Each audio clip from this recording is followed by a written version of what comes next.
Hi, I'm your host, Steven, and welcome back to the Roundtable. Today I'll be talking about one of rock's or rock pop's most hated albums. This one being Phil Collins, No Jacket Required. This was released February 1985. By this point, Phil Collins was the leader of Genesis, and he had his solo career, and he was popping out hits. And Genesis would go on to become juggernauts, commercial juggernauts with Phil Collins later on, and his solo career skyrocketed as well. His first two albums, Face Value and Hello I Must Be Going, were considered great albums and kind of pop hits, but No Jacket Required kind of hit it out of the park for Phil Collins, and he became like this global phenomenon. This album sold like I think 12 million units just in the States. Four top 10 singles, two of them being number one songs. I think it was Susudio and Take Me Home. A lot of people hate this album. Phil Collins, I think, was put everywhere on radio and video waves everywhere at this point. In the '80s, that was the outlet to be used videos, music videos. And Phil Collins was everywhere. Between Genesis and his solo career, he was just popping out hits left and right. And I think with No Jacket Required, his third solo studio album, it came too much for people. I think a lot of people got tired of him. He was an unlikely pop star at the time. You had all these guys like Bon Jovi, Madonna, Prince, all these kind of sexualized, glamorous or hair bands at the time. And Phil Collins is this guy, thinning hair, didn't look like a sex symbol. He was kind of like Bruce Willis in Die Hard. He didn't fit the mold of the Arnold Schwarzenegger, Sylvester Stallone make. He was just a regular guy, and Phil Collins seemed like a regular guy. I think it kind of took a lot of people by storm that this guy was the biggest artist in 1985 and 86 on the planet. He was everywhere. But the album, it is slightly dated by now, from the production value. It is slick production. It's made to be played on radio, and it got played on radio a lot. But there's some really good songs on here. I mean, okay, let's forget.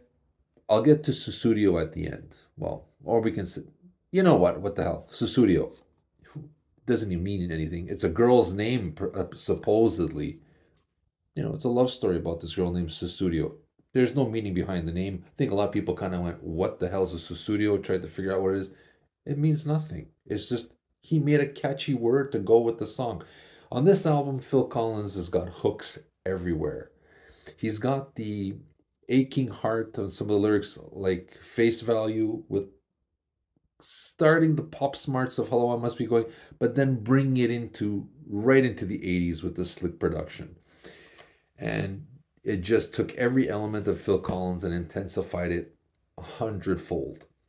But like I said, he was an unlikely star, and I think that kind of perplexed a lot of people. He didn't look the part. And also, with Genesis, I think a lot of people took it badly when they became this progressive rock band and became these pop hit makers. And I think then Phil Collins going solo and becoming even bigger. I think a lot of Genesis fans, a lot of uh, rock fans, pop fans, kind of backlashed on him because he didn't follow what they thought he was going to do. He's going to stick to like very stripped down records, like like his first two were very stripped down records. Not a lot of production on it, but they're good albums. But this one, he just took it to the next level and more so. But you got you know Susudio, catchy. Like it or you don't, it's catchy as heck. Everybody was singing it at the time. There's the I Don't Want to Know is a great rocker. Don't Lose My Number is another pop rocker. I really think Doesn't Anybody Stay Together Anymore is an underrated song on here. And the soulful Inside Out. They're great tracks. This is, a greatest hits package in one album. I mean, a lot of guys at that time would die to have an album that you could pick any song off here and it would have been a hit at the time. It would have been a hit.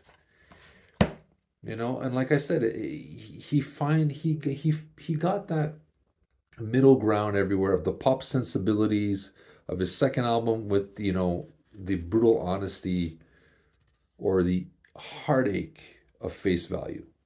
Does anybody stay together anymore? Inside Out. And, Take Me Home, if you actually listen to it, as much as it's a sing along song, It's a sad song, to take me home. He's missing home, and you can cry to this as much as you can sing along. How many songs can do all those kind of emotions in one? So, everybody hates it, but he did his job. He made catchy songs that you can sing along with.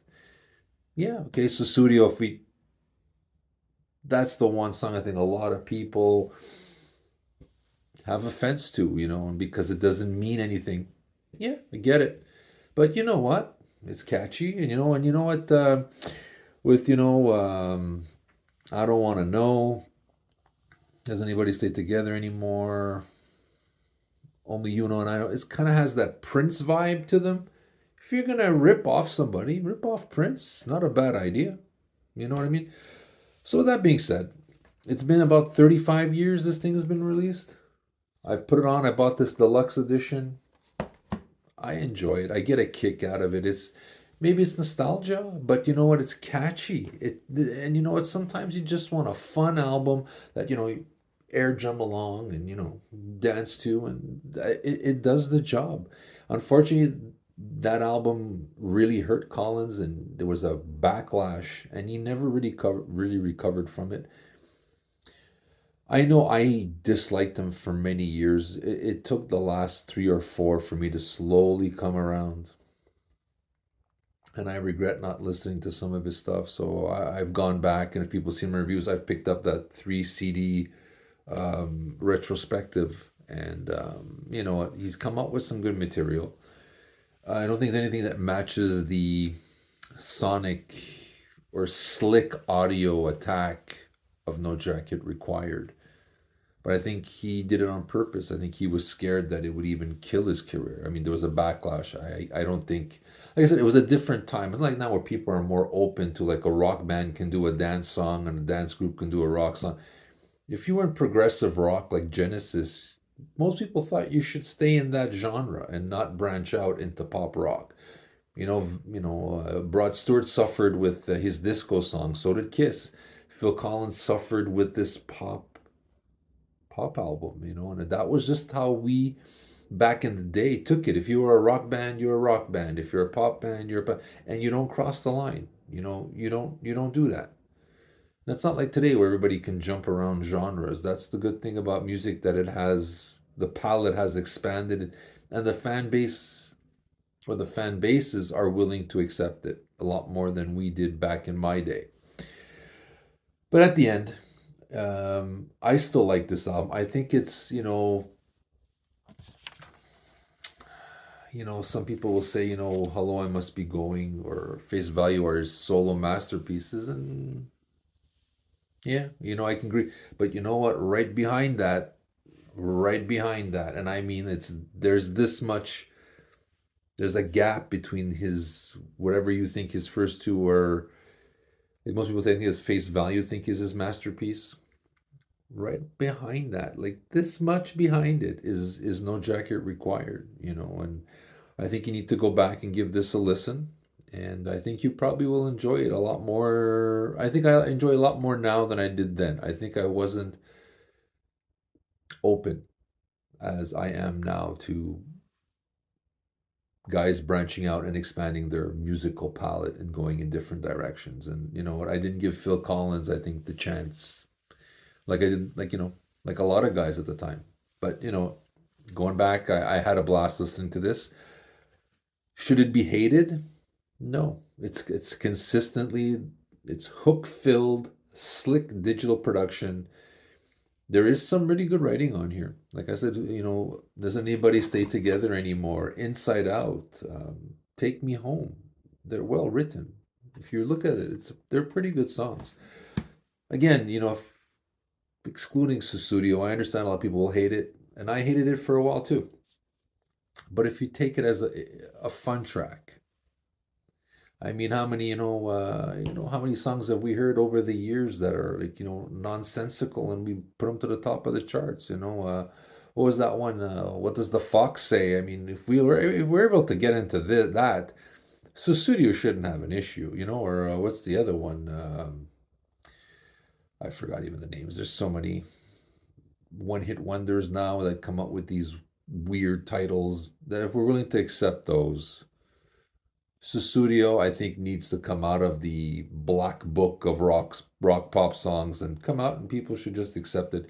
It's a damn fine, hook-filled, catchy as all heck pop song. And there's nothing wrong with that. But that's my opinion. You let me know what you think of this album. Smash the like button, subscribe. Definitely would like to hear from you. Send me your feedback. Tell me what songs you like off this album. You don't like this album. Let me know why. I'd love to understand how can I like a hit-filled record. Not saying it's a masterpiece, not saying it's gonna, you know, push Zeppelin out of the echelon of rock, but it's damn well catchy. And I think it deserves its shot now to be loved. A little more love for this album. But that's me. So this is Steven in defense of No Jacket Required. 12 million units. Not everybody was wrong on that one. But you let me know. Again, we'd love to hear from you. This is Steven from the Roundtable, signing off and wishing you the very best.